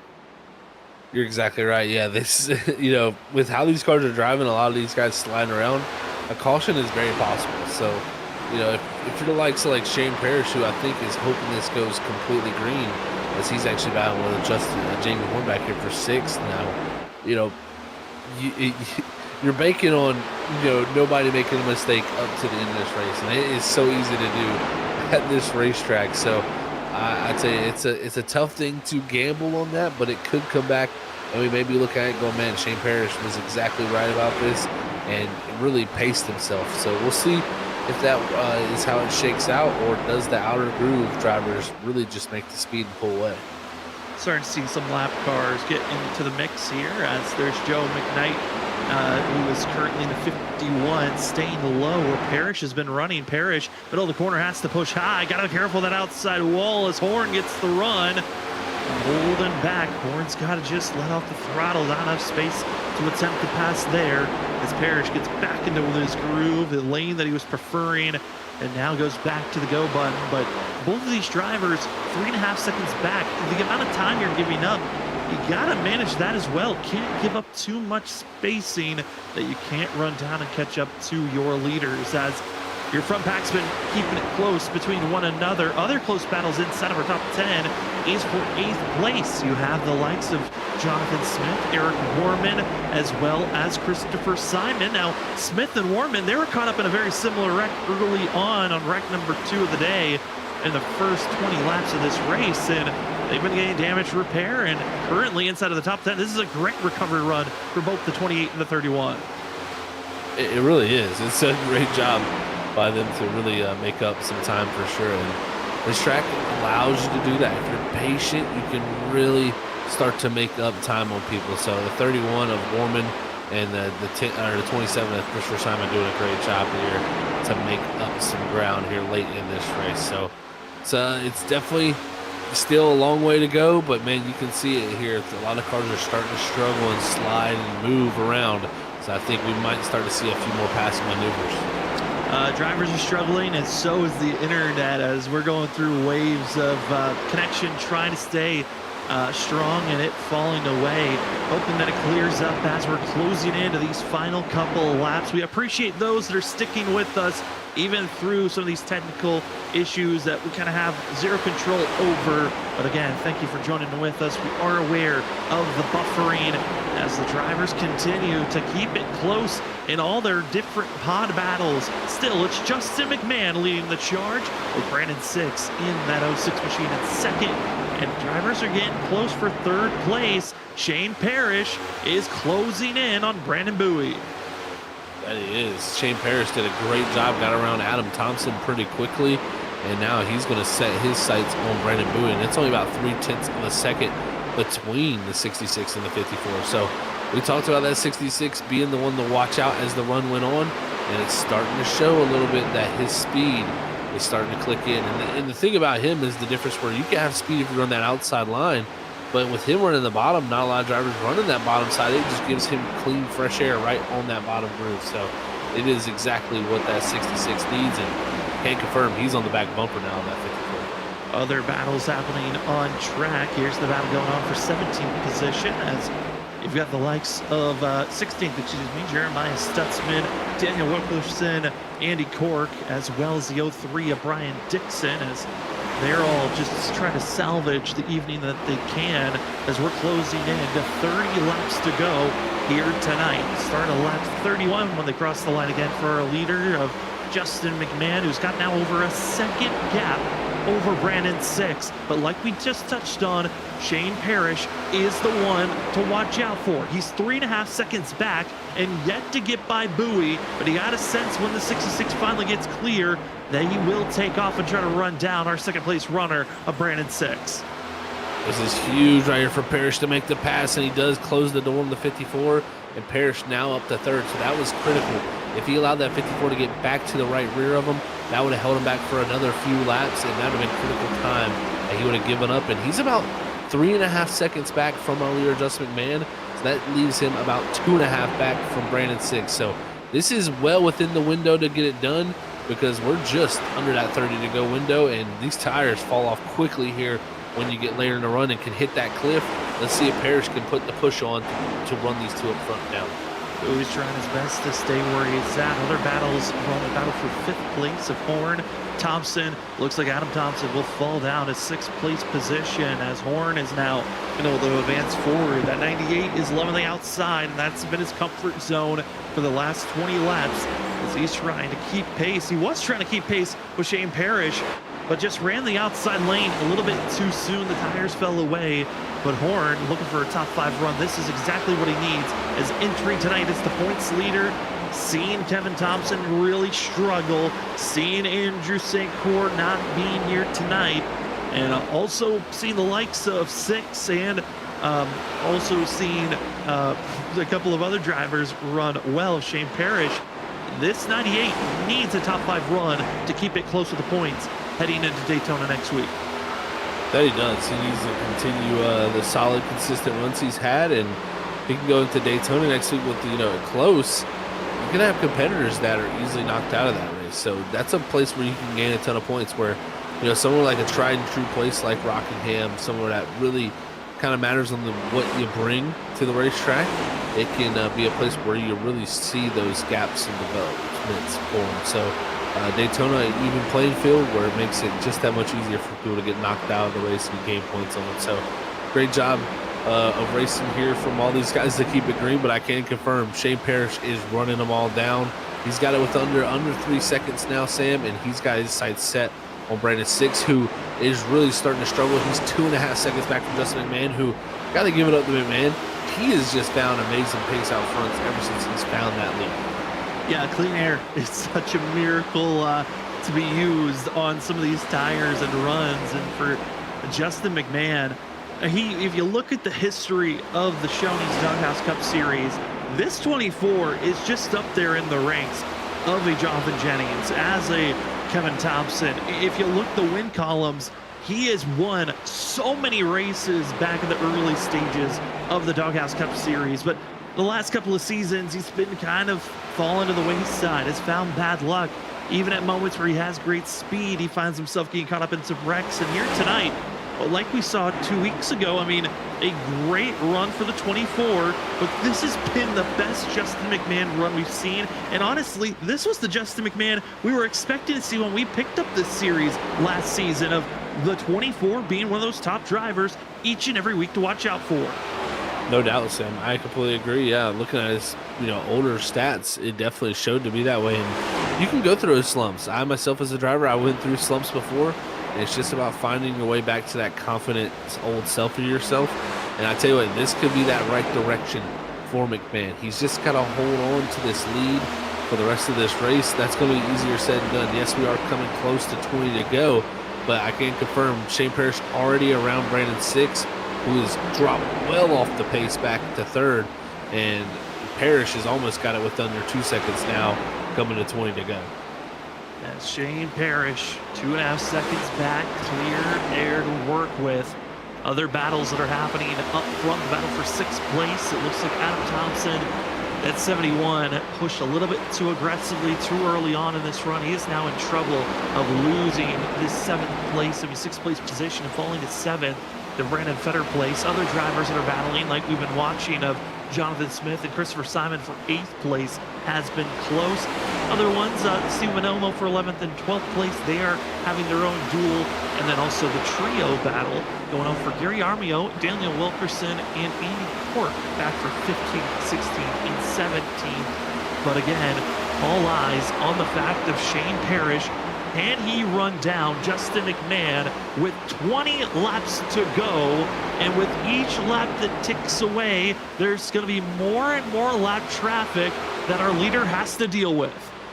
And I tell you, I'm concerned also for the fact that Brandon Six, I mean, he is running almost a full second off the pace. I don't know if he's having tire issues where we could see a tire expire on him, and that could be a major issue as we're right on board with McMahon here, who was losing time to Shane Parrish, but the last 2 or 3 laps kind of picked back up that pace and has evened things out even quicker that latest time by for McMahon. So this is exactly what this 24 needs to do.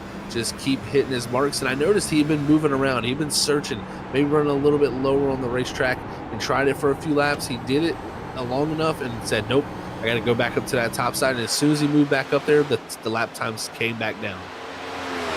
Find that speed where you can just equalize what you've been dealing with all night long. Shane Parrish been searching for everything here this evening. It has been a pleasure to watch all night long as these battles go back and forth throughout the field. But again, Justin McMahon, last time this 24 machine was in victory lane, Zach, was last year in June. It was the 2023 Season 2 at Talladega was the last time that Justin McMahon was in victory lane. If you look at all the other times, he's won 10 career wins in the past, and he's inside of the top 5 of most winningest drivers in this series. But that gap is less than 2 seconds. But with 16 laps to go, we talked about the cliff that you kind of can hit. We've already seen Brandon Six hit that cliff Is Parrish maybe pushing a little bit too much here, or will it be McMahon who hits that cliff first? The key to this battle is if Parrish was running that top side, which he actually has moved up to the top side. My concern then is, will he be able to move back down to find the pace? Because once he gets to McMahon, that clean air is going to be gone. Now McMahon is also starting to get some heavy traffic. That's going to hurt him as he's catching up to Brian Dixon here, who's going to catch him in a little bit of a bad spot, but luckily Dixon gets out the way. But that was a little bit of a loss of time there off the exit of 2 when it comes to the delta between the 2 there, as you see it drop down. But if you're McMahon, you just got to keep hitting your marks here, Sam. He is close to this victory. He's just going to have a lot of dogfight left in him, because, man, Shane Parrish could make this interesting. Could make it very interesting. About 2/10 off of one another. Shane Parrish gained that last lap down to 1.6 seconds for a quick moment. And every lap's going to matter more and more for Justin McMahon to cleanly get by lap traffic, because if you add another car mixed in between, it just makes it a little bit harder for Parrish to get by. We saw McMahon get caught up to lap traffic, a bad angle and a bad spot. That's exactly what this 24 needs to see for the 66. Catch a bad angle, let the lap cars get in the way.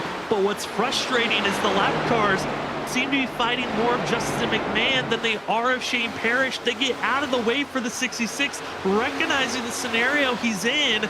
Well, it seems like when McMahon catches up to traffic, it's kind of a shock that the leaders have already caught up. It is. It's kind of crazy to say that, but these guys are on their battle. I mean, you think about it right here. It's literally Daniel Wilkerson, Gary Armio, Andy Cork, all these drivers stacked on top of one another. You also got Gary Clune, who's a couple laps down right here with them. They got the leaders coming up on them. They're all in a battle themselves. It's so easy to get sidetracked here and not notice that the leaders are coming up behind you. But we'll see what happens here is now McMahon in heavy, heavy traffic. We'll see if these drivers give him that preferred line. Clune's going to jump out of the way immediately and give him the preferred groove. As now you can see it's down to 1.7, but McMahon doing a good job of managing so far.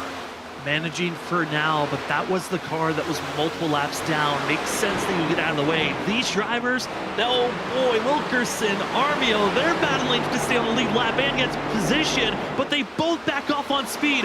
We're going to see Daniel Wilkerson take advantage of both drivers backing off. They'll go side by side. Gary Clune gets into the mix, and that's not what Parrish wants to see, is battling a side by side in front of him. But if you're Justin McMahon, that was the perfect way to get by lap traffic, as now it's down to 9 laps to go here tonight. Make it 8. The delta did drop, but I tell you what, it wasn't that enough that what Parrish would need. He's going to need more time than this, and he gets around Armio and Wilkerson. Now he's going to have to get past Gary Clune, who does finally do that on the entry of 3, and now it's down to 1.3 seconds here, Sam. This is within the realm. He can still get there. Let's watch how this one plays out. And there's not a lot of lap traffic to worry about in front. We still are going to be Stephen Bonomo, as Atwood's just going to drop low, get out of the way for Parrish. Parrish still, at the time of crossing the line, around 1.2 seconds, but as they're on the backstretch, it grows up to 1.4. Cork, Bonomo, side by side as our leader is catching up to them. Will they back off, or will they be a wall? And a wall they are for now, as Cork gets by. Bonomo stays low, but off the exit of the corner gets squeezed as the leader, but Bonomo gets out of the way, and the gap grows just ever so slightly with 6 laps to go. About to be 5, but Cork runs the same line as McMahon. Taking the air from the nose of that 24, it was what that 41 did there. We'll see if he pulls over this time and lets the leader go, but it looks like Cork kind of just looking to hold station here and try to maybe gain the ground on Bonomo, who was battling in there. He's using the leader as a pick, so to say, as now Parrish is gaining time on this lap here with this right here in front of McMahon. That's making him tight, Sam.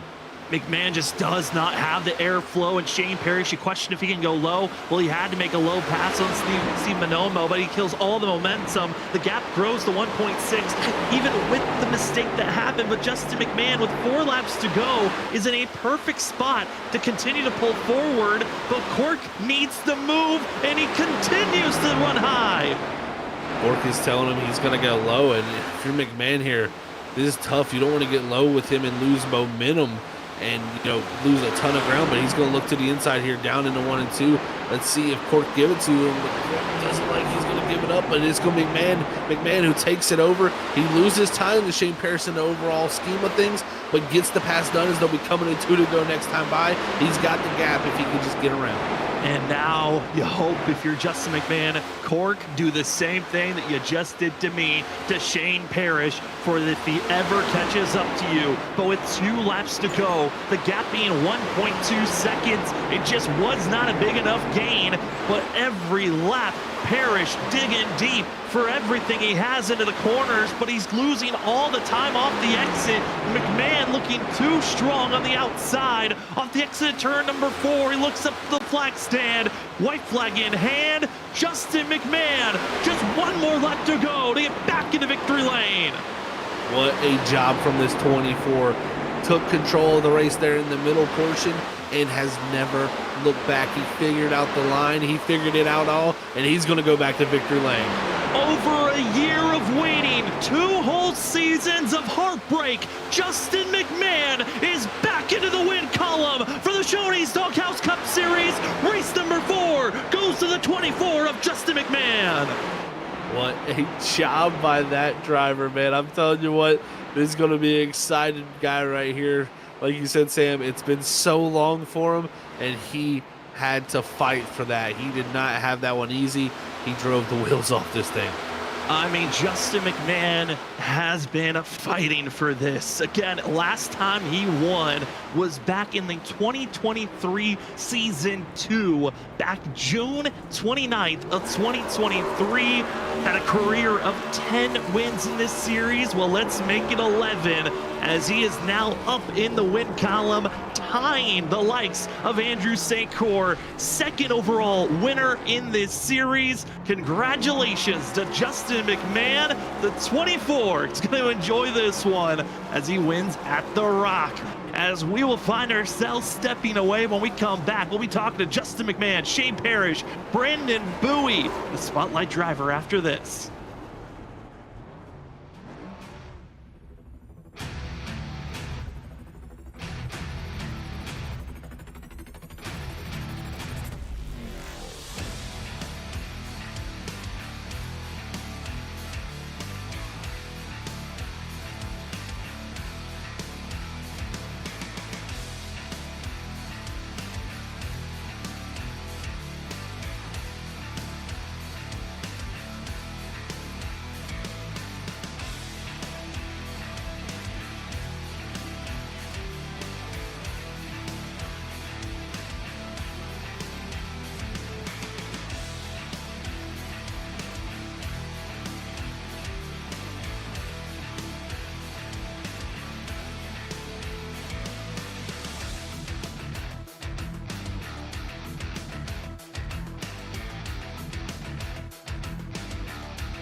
It has got to feel good to be at the 24 this evening, as your winner here tonight for the Shoney's Doghouse Cup Series is Justin McMahon, as your race number 4 at the Rock. Had some fireworks after the checkered, but the one driver with elation, we pull into the booth. Sorry taking you away from that conversation, Justin, but congratulations, you are back into victory lane. We talked to you earlier in the season about getting to top 10, getting to top 5's got to feel good, but over a year later, you're back in the victory lane and now tied as the second most winningest driver in this series. Man, how are you feeling getting back with a W? Man, it doesn't feel real, to be honest. There's a lot of stiff competition in here this season, and it's good to pull that monkey off my back finally. It feels pretty good. I drove my butt off tonight. I'm glad it paid off. It really did, Justin, man. Congrats on the victory. That was an amazing drive from yourself out there in the 24. And we saw it there at the end. It even got a little bit, it was definitely getting close there in the final few moments, especially with all the lap traffic ahead of you. How'd you navigate that, especially running that higher groove like you were? Yeah, I mean, luckily the guys that were in front of me there, the lap traffic was really, really kind, and they were kind of moving out of my way for me. So that helped. Also being out front in clean air, I mean, I think that definitely helped too. I was getting pretty tight there at the end. Wasn't sure if I was gonna burn my stuff up moving up to the top that early in a run. Tire wear the fall off wasn't as bad as I thought it would be. I got lucky, and I realized that there was a lot of speed up there to be had. So I knew just staying up there and staying consistent and hitting my marks, I think I was going to be all right. I mean, those guys gave a hell of a run at it. I was looking at Parrish coming behind me, and I knew that I just needed to kind of gain a tenth, and then if I lost a tenth and then gained it back, I knew he wasn't going to have enough time to catch me. But whew, I'm sweating, that's for sure. That was a fun one. Yeah, I mean, Justin, we were watching how you were navigating traffic. Like you said, they were kind of getting out of the way until you caught up to Andy Cork, who's kind of running similar lane that you were running. Were you nervous at that moment, realizing, okay, I'm working with lap traffic. Could be hurting me and allowing that 66 to catch up to me? Yeah, yeah. I wasn't really too thrilled with him staying up there, but I think he was trying to stay on the lead lap, if I'm not mistaken. So if that was the case, I mean, that's all for him to try to fight me to stay on the lead lap. That's racing. So no, I knew that I thought I was going to lose a lot of time battling with him there, and I got a run on him off of 4, and I dove it down to the inside going into 1, and I thought I was going to take us both out. I almost overshot the corner entry, and I was almost keyed up on the microphone to say sorry about doing that to him. But luckily he kind of gave me a little bit of a break there, I think. So we got lucky. That was a little sketchy there, but other than that, I mean, it was a lot of fun. The track seemed to have kind of came to us a little bit later in the run, and with that little bit of shade that we ended up getting, so that helped. And like I said earlier, clean air definitely helped us. But man, I'm just pumped to be back in victory lane finally. It's been too long. I mean, it really has, Justin. I think this is the form that, for myself and Zach, we knew that you could hit at some moment based off of your past history, and it was fantastic to see you back in victory circle. Enjoy this one, and before we let you go, the floor is now yours for any shout-outs. Yeah, I gotta give a shout out to Nate for the sponsor on the car for Group 6, Daniel at Doghouse for putting this league on. It's come a long ways. He does a really great job, him and all the admins, and thanks to all my teammates and you guys for doing the broadcast. You guys always do a great job, and thanks to my wife for putting up with me for doing this every week. So, and yeah, you guys always do a great job with the broadcast, so it'll be a fun one to go back and watch at some point.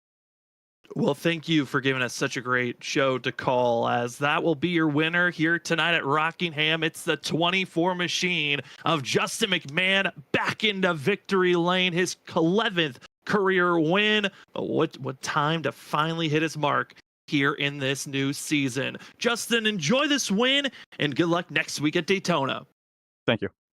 As we move second place to go talk to a new driver here tonight, that is going to be Shane Parrish, who really looked quick, that maybe he had a chance to run down and catch up to our leader of Justin McMahon, but it seemed like he hit a wall. Shane, it's Sam and Zach up in the booth. A huge run on your part. Almost was able to run down Justin there late, but coming up second. Man, how are you feeling after an incredible run this evening? Good for never racing here. I took an hour out on Tuesday night and trained with Jacob Snyder. Thank you, Jacob, and the Ryko guys for helping me out and preparing me for that 1 hour I had. Other than that, I had no practice, so never been here before. So second place finish for me is a win. This is a tough track. My eyeballs are still bouncing, so I don't know when that's going to stop. I might be basketballing in bed all night. Definitely a very bumpy racetrack here, like riding a roller coaster here at Rockingham. But yeah, Shane, a great run again for you after your win last week at Pocono. We saw that you took the different approach of running more of a less aggressive at the early part of the run, more conservative, and really letting the run come to you. And you were able to definitely make passes on the bottom where a lot of people had already moved up to that wall. Did that make passing that much easier with the conservation and you actually be able to run the bottom late in the run? Yeah, conservation is the biggest thing with saving that right front, right rear tire. I didn't make an adjustment. I should have made an adjustment on the last pit stop and forgot I was going to tighten it up. I think if I would have, I'd have been a rocket and been right there and had a chance for the win. And congratulations on the win again. Um, I don't know. It's just hard to say. The car was fast. Ryko did a really good job building it on very short-term notice, and had a lot of fun out there tonight racing everybody. Well, Shane, after a performance like tonight, we'd head to Daytona, where we know it's a lot of teamwork and finding your friends to work with at a super speedway. Before we go into an off week, what do you think your plans are heading into next week? Do you have your allies already planned out, or are you going to go in there just and hope for the best? We use our teammates when we can. We'll team up with the ones that are there when we don't have our teammates near, and we'll just go with what we can and see what happens. I think laying back and just letting the big one happen is going to be the big key. Let the first couple big ones happen and then try to be there at the end.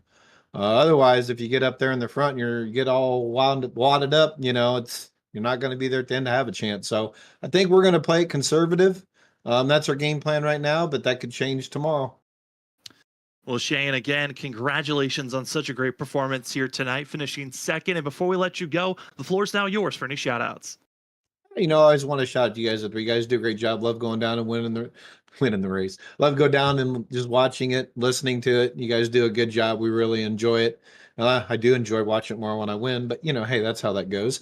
And I want to thank Ryko for their setups, Ken Byron, the whole team that's out there, Jacob Snyder for training with me this week. Thanks, Jacob, again. Couldn't have done it without you. That was awesome. Congratulations to the winner, third place, and all the other ones that had a good run. And sorry to the guys that didn't have a good run. I know how that feels. It sucks. Well, that will be your Beast Mode 66 machine of Shane Parrish coming away with the second place finish. Congratulations, Shane, on that finish, and good luck next week at Daytona. Thank you, guys. Have a good night.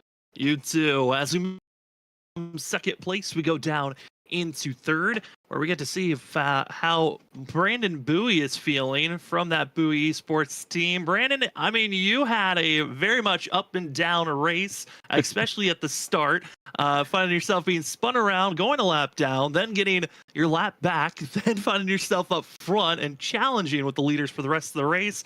Man, how are you feeling coming away with the third place there at the end? Well, honestly, I'm hot and sweaty, and that was a workout. Honestly, I think last week as well, I said it on the interview. This is not my favorite track at all, and unfortunately didn't get much practice, but was able to obviously learn some things from being spun actually. And kind of noticing like, okay, watching my teammate Six, kind of the lines that he was running, kind of understanding what I needed to do to kind of start running the top, because I didn't know anything about running the top. I was just running the bottom. That's kind of all I knew. And then once I started to run the top, started to kind of understand like your throttle inputs and when to brake and when to lift. So this was a race full of learning. Unfortunately, kind of lost some speed there toward the end. I just, Justin and Shane were just on a whole nother level as far as speed wise. I didn't have anything for them. I just honestly, I was just trying to get a top 5. And to have another top 3 is pretty interesting. I think this is now the 3rd consecutive top 3, I think, which is kind of funny. But all in all, I mean, it was, like I said, it was a learning race for sure. Having to start in the back and get spun and work my way through and play a little bit of strategy.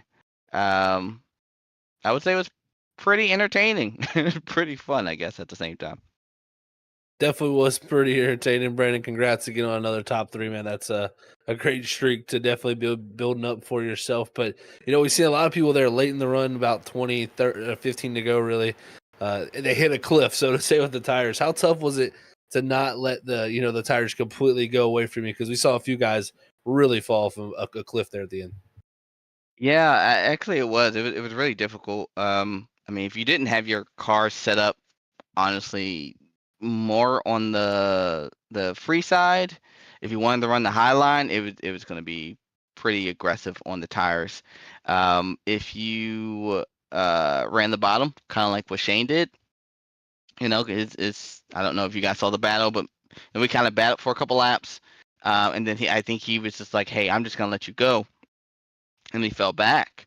Well, doing that was the right call. He was able to kind of cool off his tires, not push it, as hard as I was or any of the leaders were.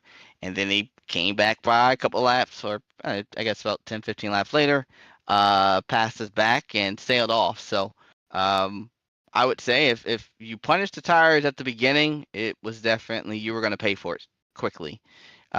If you could do a little bit of saving, kind of like what Shane did, I think that was definitely going to be the call.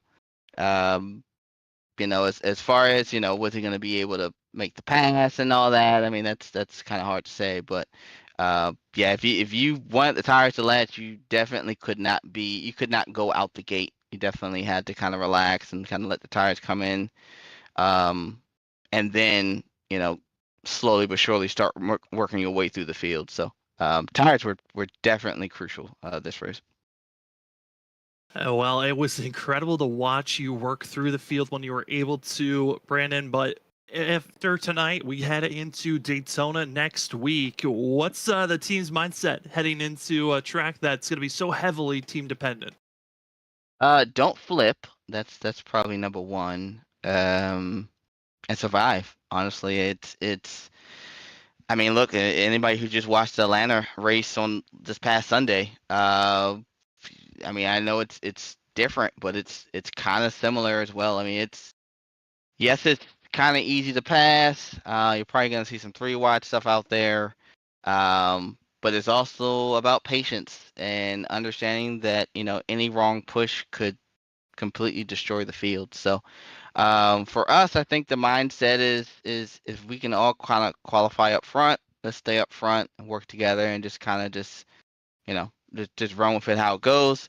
If not, then we stick together. I think like all teams will do, and try to come up with some type of strategy that kind of allows us to move either through the field or whether it's pitch strategy or whatever the case is. But yeah, we're gonna have to try and definitely figure something out. There's a lot of strong teams out here, a lot of alliances with multiple teams, which I think we saw that at Pocono last week, which was pretty interesting to see. But yeah, I think grab your teammates and hold on to them. And I think the team that has the least amount of issues, I think is who's going to prevail next week. Well, it sounds like a solid plan for yourself and for the team, Brandon. Again, congratulations on a top 3 finish for yourself. Enjoy it and good luck next week. And before we let you go fully, though, the floor is now yours for any more shout outs. Yeah, of course, I get out to my main sponsor, Gremlins Cards. You can check them out at tinyurl.com/Gremlins Cards. You can use the promo Bowie Esports 20 for 20% off there. I got to thank Boosted, Circle B Diecast, Bowie Esports, of course. You guys are putting on the broadcast, my family, and that's about it. Well, that will be the 54 machine of Brandon Bowie taking away third here tonight. Congratulations on a top 3 finish there, Brandon. Enjoy it and good luck next week. All right, thank you. As we move on from, sadly, we're not able to get ourselves a spotlight driver. We were hoping to talk to Adam Thompson because there was some drama building up. A couple of drivers getting into one another, being surrounded by Jamie Horn.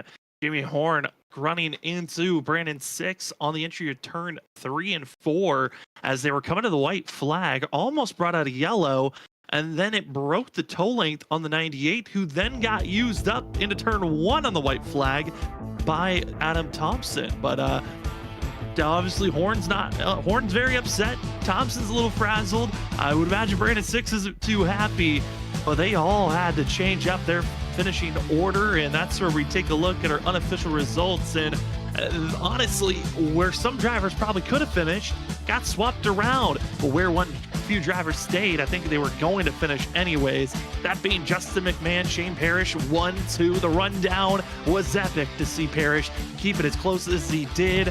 Then Brandon Bowie going to be taking that 3rd place position with Brandon 6 in 4th, and Brandon Fetter place. It's the trio of the Brandons. Going to be 3, 4, 5 for themselves. 6 is where Adam Thompson falls after using up Horn. Then Christopher Simon, great run for the 27 and 7th. Eric Warman continuing on with his great top 10 finishes so far this season in 8th.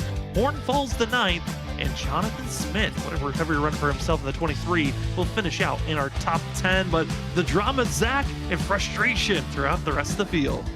That's for sure, and we had some big movers throughout the field too. They're in the 12th position of Christopher Leftwich. He came from 26, so great drive from him up there. Also, Andy Cork finishing at 13th behind him was from 21st, so definitely some great movement from drivers all throughout this grouping here. And then I think on the next list of drivers you're going to see, it's going to be interesting nights for sure. Kevin Thompson, tough break for him, our defending champion. Came in here, 2nd in points, and I think tonight not going to leave 2nd in points for sure after finishing 22nd, 9 laps down. Also had Jonathan Jennings start on the pole. He's going to end up 52 laps down in 25th. Had that odd incident where he had to come to pit road and pull the car over, so that was tough to see for him. But what a wild night here at Rockingham, and just such a tough and demanding racetrack. But what a job by Justin McMahon, the driver got on the screen, of getting that victory, Sam. That is that's always great to hear when someone gets back to victory lane after it's been such a long time. Yeah, especially with how dominant they were earlier in their Doghouse Cup Series career, and to finally get it back is got to be a fantastic feeling for Justin McMahon. As well as we got to say thank you to some amazing sponsors, Shoney's, True Patriot Apparel and Gifts, as well as SSR Designs, Butt Kicker, and Snap Daddy Racing Designs for being great sponsors that help out the Doghouse Racing Leagues. And tonight it was a fun one. Got to see ups and downs of plenty of different racers. We talked about Adam Thompson, Justin McMahon. They might have been racing one another early on, but they watched all their other competitors fall to the wayside with issues on pit road, issues on track, but they kept their nose down, and it was Justin McMahon that survived at the end of the day to take the win. Congratulations to this 24 machine. We got plenty of great racing action heading into next week. We have the ISRC Truck Series on Monday. We will be taking Tuesday night off, but those drivers will be racing at the Glen for the Challenger Racing League. Wednesday, we're going to be starting the championship round. Just 2 races left to crown your Season 9 champion for the WSSR Cup Series. And then we're right back here next week, Daytona. We got some great racing action you do not want to miss. And I got to say, Zach, this is a great time of the season. We got an end of a championship for others, and the rest of the cut series that we cover are just in the middle of their regular season. That's for sure, Sam. It's definitely getting down to the nitty-gritty on Wednesday nights, but the rest of them are just getting into the mix, man. It's getting fun. Everybody's getting, great moments happening just like tonight. This is, I really got to highlight tonight as like one of the great moments, just because you love seeing new people win, or people who haven't won in such a long time and get their momentum back. It's just so cool to see Justin McMahon do that. So got a bunch of other great nights. If you want to see great stories like this, make sure you like and subscribe, because the rest of the leagues are definitely providing also. You certainly do. And liking and subscribing is the best way to let us know that you're enjoying the show that we give you. And once the stream is over, go down in the comment section, and let us know what was your favorite moment of the race, the night. Maybe you got some criticisms. We'd love to hear it all down again in the comment sections after the broadcast concludes, as we're saying our final calls here tonight. Want to say thank you to everyone that joined with us, from the drivers and interviews to the action we got to see. But for myself, Sam Dyer, for Zach Hall, for Robert Moyer Jr., and everyone else here at Freaky Fast Broadcasting, thank you for watching tonight's coverage of the Shoney's Doghouse Cup Series, race number 4 of the season for the 2024 Season 2 at Rockingham. Congratulations to Justin McMahon, grabbing a first win of the season, but getting back on track, tying second place in the overall wins column of the Shoney's Doghouse Cup Series. As we find ourselves stepping away, we want to say thank you for watching with us. But if you cannot wait for the next racing action, well, we got you covered. Monday night, it's going to be a blast. Don't want to miss it. We're going to be seeing the ISRC Truck Series. They are a couple of drivers frustrated after this past Dover race. They want to get back to bigger tracks. Well, they're about to be sending it to one. Don't want to miss it. It's the Truck Series Monday night for our next Freaky Fast broadcast.